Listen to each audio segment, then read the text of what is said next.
Welcome back. Today I'll be replacing the stock head unit in a 2019 Fiat Abarth with an upgraded unit that I received from 500 Madness, that I purchased from 500 Madness. I'll walk you through everything that came with the kit and how to install it. So stick around. These are all the items that came with the kit.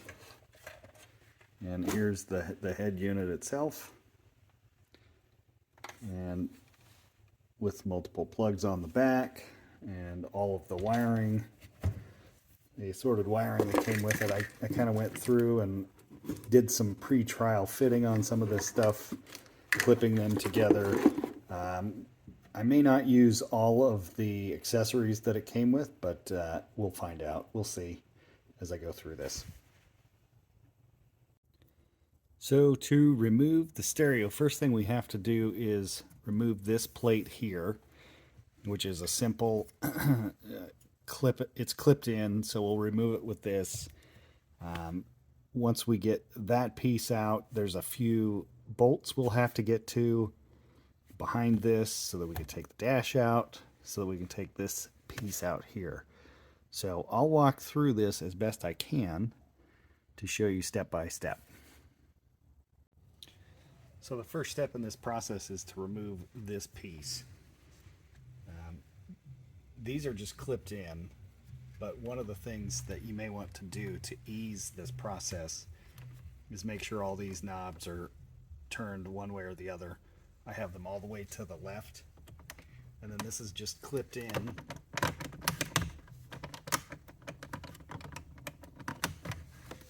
And just work your way around. Get this guy to come out.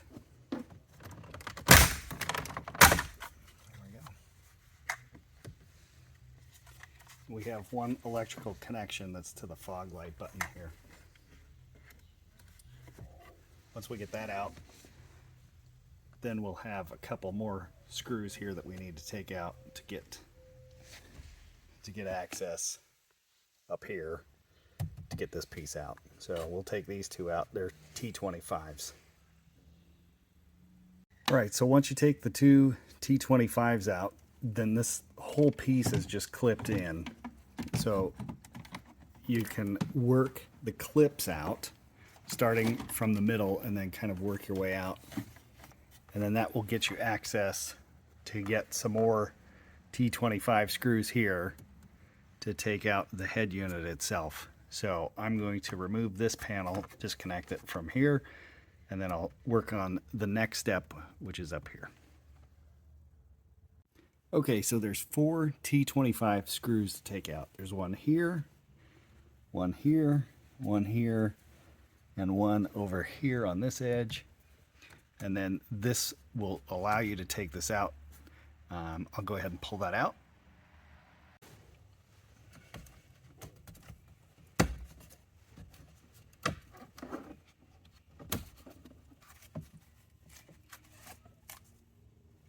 There you go, you have the trim piece that comes out.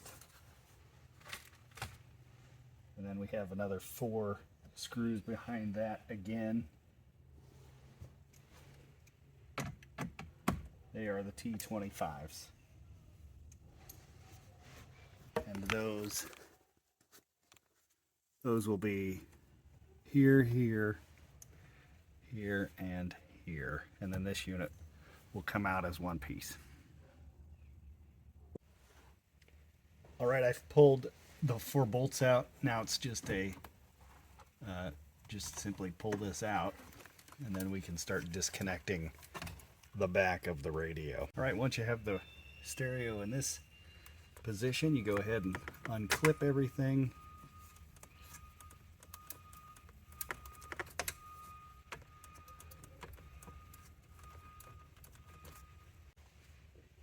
I have a tool like this to help unclip some of these. This is the factory harness, the main plug, and to get it out you have to lift this up and then this slides right out. So this is a locking mechanism. Now I can go ahead and take the wiring harnesses that came with the unit and start plugging them into all of these guys. All right, one thing that threw me was, and it may throw you as well, if I attach this into the car, there would be no way to get this trim piece around the screen.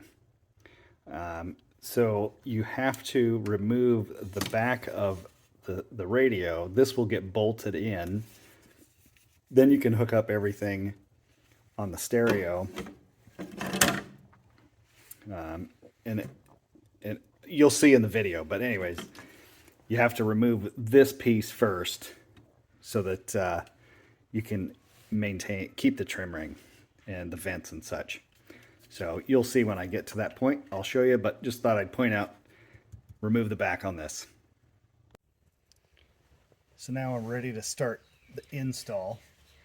And before I get anything done, you want to install this piece. And you'll notice that there are two clips here on the top. They clip into the two spots here. So that's the first step in putting this back together, is putting this in and then putting the T25s back. There are 4 of those. The next step is to go ahead and install the vents back in before you start hooking up the wiring to the radio. Otherwise you won't be able to get this back on. So that's the next step, and then we'll go ahead and finish connecting all the wiring. All right, so I've gone ahead and put the dash back together, including the HVAC controls and the trim panel. So the next set of wires, I've installed everything in there that you can. There are some open slots in here for the USB ports that came with it. There's also a camera.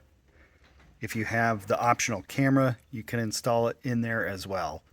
I've gone ahead and turned this on. It does work. So I do have power and everything and volume, so that portion of it works. So I will put this in. I'll fish the wires in so that they'll all go in, and then I need to update the software on this. So this is the unit all installed. It does work like a tablet. There's a lot of information in here, a lot of features that will probably never get used. Some of the things that may be of interest would be like the radio, where you can quickly just go to the radio. But for us, for me, the thing that we're going to use is Android Auto, and it's wireless, which is nice. If you go like here, you can see, you get the map.